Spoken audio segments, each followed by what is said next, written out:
नमस्कार मंडळी, डिशवॉशरवर व्हिडिओ बनवा म्हणून मला बऱ्याच कमेंट्स आल्या होत्या. याआधी पण मी यावर व्हिडिओ केलेला आहे, परंतु हा पुन्हा व्हिडिओ टाकते आहे. माझ्याकडे किचनएड या कंपनीचं डिशवॉशर आहे. यामध्ये 3 खाण्या आहेत. अगदी वर छोट्या खाण्यामध्ये वाट्या, झाकणं, उचटणे, पळ्या हे असं आपण ठेवू शकतो. मधल्या खाण्यामध्ये बाकी जी भांडी असतात ती आपण ठेवू शकतो. शेवटच्या खालच्या खाण्यामध्ये आपण मोठी भांडी तसंच ताटं वगैरे आपण ठेवू शकतो. डिशवॉशरमध्ये भांडी ठेवताना पाण्याने स्वच्छ विसळून ठेवली तर खूप चांगले. तशीच खरकटी जी भांडी आहेत ती आपण डिशवॉशरमध्ये टाकली तर हे जे खरकटं आहे ते डिशवॉशरमध्ये अडकण्याची शक्यता असते. यामध्ये सगळी जी स्टीलची भांडी आहेत, काचेची भांडी आहेत, तसेच सिरॅमिकचे आणि इतरही जे पॅन आहेत ते लावले तरी चालतात आणि ही सगळी भांडी स्वच्छ छान यामध्ये निघतात.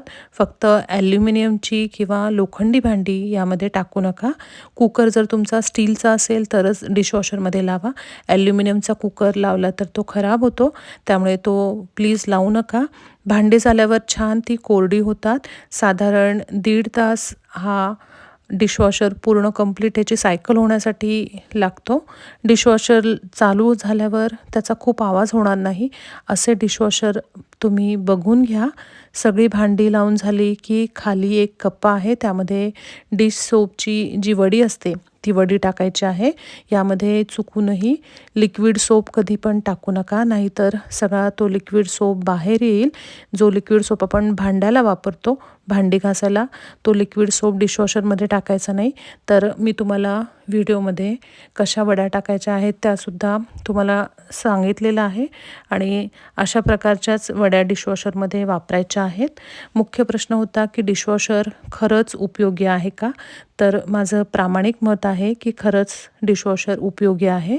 भारतात तुमच्याकडे पाण्याचा काही प्रश्न नसेल तर तुम्ही हा डिशवॉशर घेऊ शकता आणि यामुळे खरंच काम सोपं होतं. डिशवॉशर सुरू करताना सगळे इन्स्ट्रक्शन दिलेले आहेत, त्याप्रमाणे बटन आपल्याला दाबायचं आहे.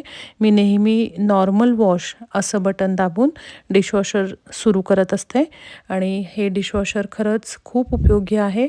तुम्हीसुद्धा घेऊ शकता आणि याच्यामध्ये भांडीसुद्धा स्वच्छ निघतात. तुम्हाला आता मी भांडीसुद्धा झालेली दाखवणार आहे, तर ती नक्की तुम्ही बघा. धन्यवाद.